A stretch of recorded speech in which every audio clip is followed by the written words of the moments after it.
রাশিয়ার পূর্ব উপকূলে সংঘটিত এক শক্তিশালী ভূমিকম্পের পর জাপানের উত্তরাঞ্চলে সুনামির জলোচ্ছ্বাস আঘাত হেনেছে। দেশটির হোক্কাইডোর হানাসাকি বন্দরে প্রথম ঢেউটি পৌঁছেছে বলে জানা গেছে। জাপানি সংবাদ মাধ্যম এনএইচকে ওয়ার্ল্ড জাপান জানিয়েছে, হোক্কাইডোতে প্রায় 30 সেন্টিমিটার বা 1 ফুট উচ্চতার ঢেউ আঘাত হেনেছে।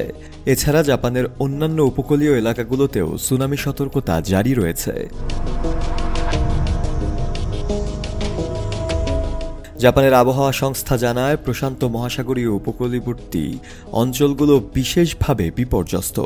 তবে ঢেউয়ের উচ্চতা ভয়াবহ পর্যায়ে না পৌঁছালেও একমাত্র স্মার্ট সিটি বসুন্ধরা আধুনিকতায় এক ধাপ এগিয়ে সতর্কতা অব্যাহত রয়েছে।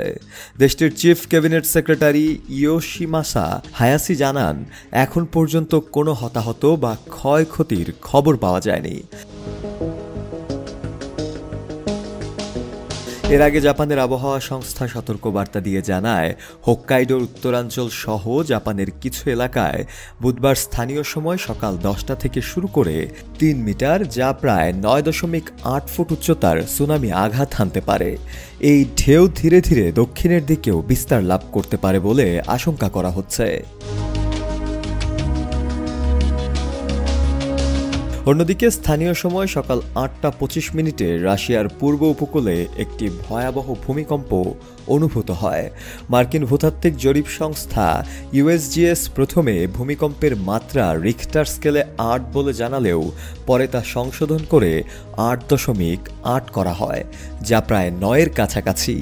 এই ভূমিকম্পটি বিশ্বের ইতিহাসে নথিভুক্ত সবচেয়ে ভয়াবহ 10টি ভূমিকম্পের তালিকায় স্থানও পেয়েছে। হাওয়াই বিশ্ববিদ্যালয়ের ভূভৌত বিজ্ঞান ও টেকটনিক্স বিভাগের সহকারী অধ্যাপক হেলেন জানিশোভস্কি বিবিসি নিউজের এক সাক্ষাৎকারে জানান, ইউএসজিএস এর তথ্য অনুযায়ী এটি ইতিহাসের 6ষ্ঠ ভয়াবহতম ভূমিকম্প হিসেবে চিহ্নিত হয়েছে।